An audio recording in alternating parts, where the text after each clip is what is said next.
You're listening to the Zen Sandwich Podcast. From social observations to travel stories, this is a show that inspires mindfulness, humor, and a realistic approach to a Zen lifestyle in the 21st century. My name is Mark Reed. I'm a former college professor and lawyer. I now live in Japan and make handmade paper. This is your source for 5-minute Zen and other content to start your day, learn something new, or get a different perspective on life in this rapidly evolving modern world. Hey, here we are. You are listening to episode 6. In this episode, I'll discuss what it's like to live life as an expat, to be an American, but live the rest of my days in another country, Japan, and the virtue of acceptance. So what the heck does that have to do with you?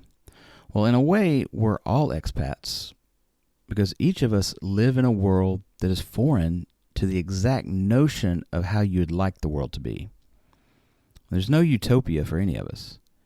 And when you stop trying to create utopia, whether that is by having the perfect house or car or social life, and accept your life and its flaws for what it is, then at that moment, there is a true feeling of peace and calm amidst what can seem to be at times a chaotic world. I'll never forget the first time I boarded a plane to leave America for a year.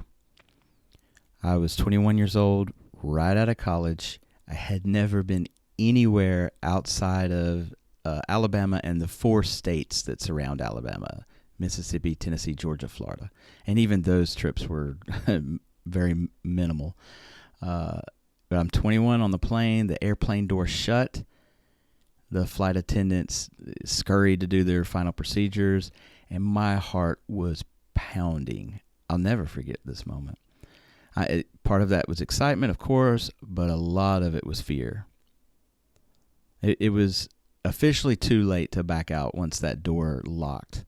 I mean, I guess I could have, thrown a tantrum and gone nuts, but that's not my style, so I was going to see it through.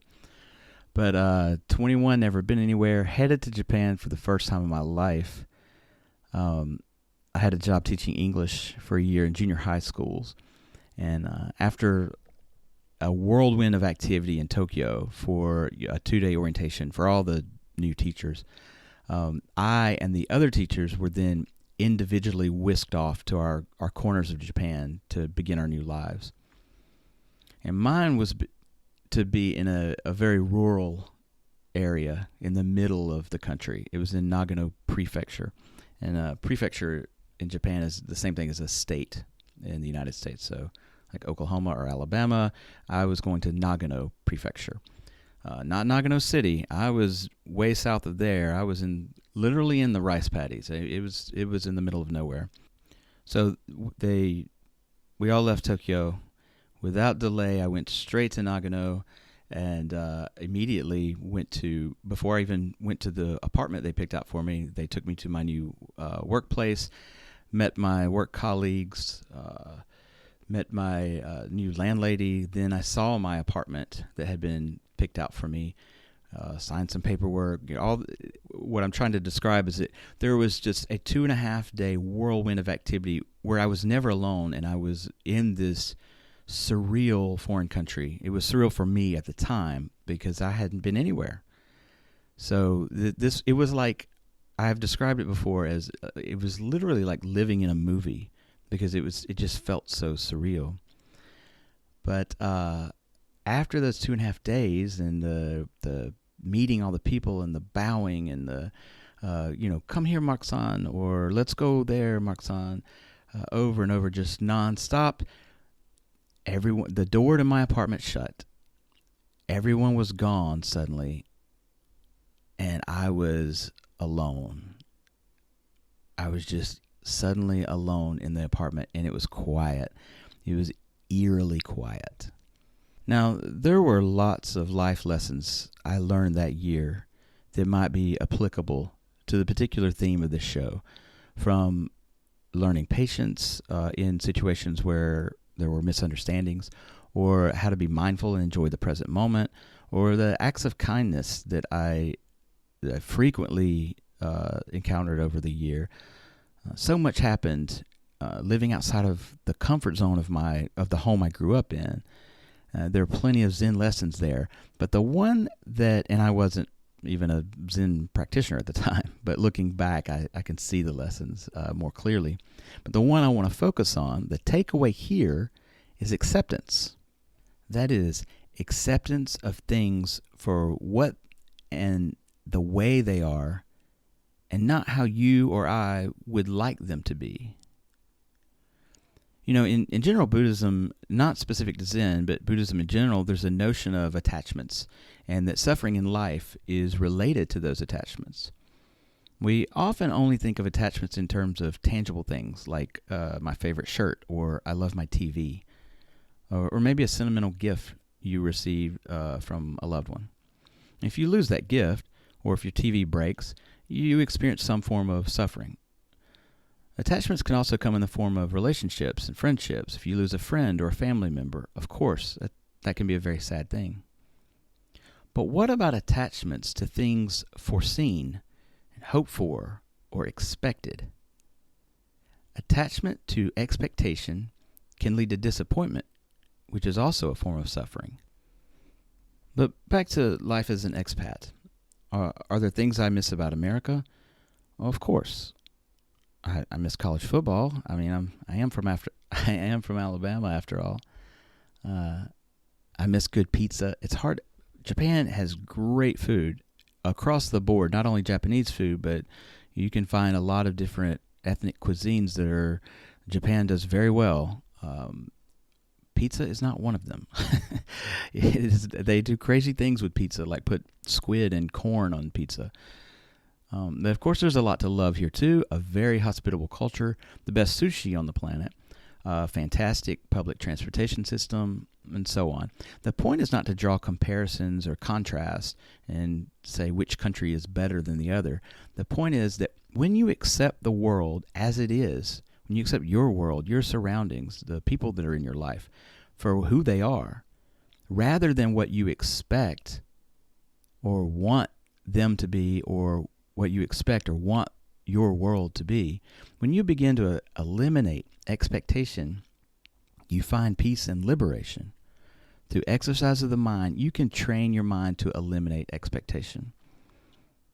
Now, just one disclaimer here. I'm not saying accept your environment in any and all circumstances. Obviously, if you're in some sort of domestic violence situation, you get the hell out of there. If you're in a job that makes you miserable, quit that shit. Get out of there. So, change the world that you can and that you have power to change. But in terms of people who are in your life or other just misfortunes that might happen to you in the world, whether it's a flat tire or you stub your toe on the corner of the table. I mean, I know it's hard to accept that you stubbed your toe, but there is a mental attitude and practice here for accepting the pain that the world is going to dish out. Again, not the pain that you have power over, but the pain that you don't. And when you begin to accept it, you actually even, I know it sounds crazy, but you learn to laugh at that stubbed toe. It still hurts, but you also laugh at your clumsiness or whatever. And when you change your perspective like that, it really changes your entire life experience.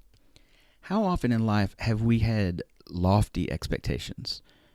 Perhaps about a new job, or maybe it's a new technological gadget that you just bought, only to later be let down when things don't turn out the way in which we hoped, or the newness wears off and fades away from whatever toy we're excited about. Almost every time, right? Almost every time you get excited about a new job, and maybe there's a little honeymoon period at first, but that newness wears off, or you buy a new gadget, and after a while you stop playing with it. It almost happens every time. Of course, this operates in a similar fashion going the other direction. How many times have we expected the worst, only to find out later that things weren't nearly as bad as we feared? Thus, We exercise the mind through acceptance of the now, of the here and now, not the what might be. Through this continual practice, and I have to do it too, we begin to live more and more in the present moment rather than in a future we have only imagined.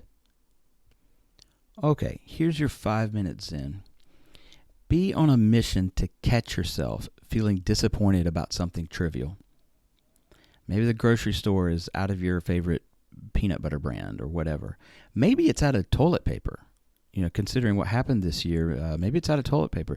Even then, acknowledge it, acknowledge your frustration, laugh about it, find an alternative solution. Maybe you go to the gas station and you just unroll half that giant roll and stuff it in your pocket. I'm not advocating theft here, but laugh about your situation and find a way around it, a way over that wall or around it or under it. Ultimately, accept the world is not going to play by your rules, and the world is what it is. The sooner you let go of expectations, the happier you are guaranteed to be. So that's all for this episode. I'll reiterate something I said earlier, that this is a continual practice, that I myself have to do it. I have to strive to eliminate expectation in my life. Expectations not only of items at the grocery store, but expectations of people. People aren't going to always behave or think the way I want them to. So I have to practice removing expectations from my life, from my mind. And there's no end goal. You'll never perfect this. Eliminate that expectation too. And I will continue the practice as well. Okay, if you have been listening on Apple Podcasts, please leave a positive review if you enjoyed the episode. If not, I promise to try and get better. Keep coming back. I hope you'll join me next time for episode 7, what to do about emotions like anger. Till then.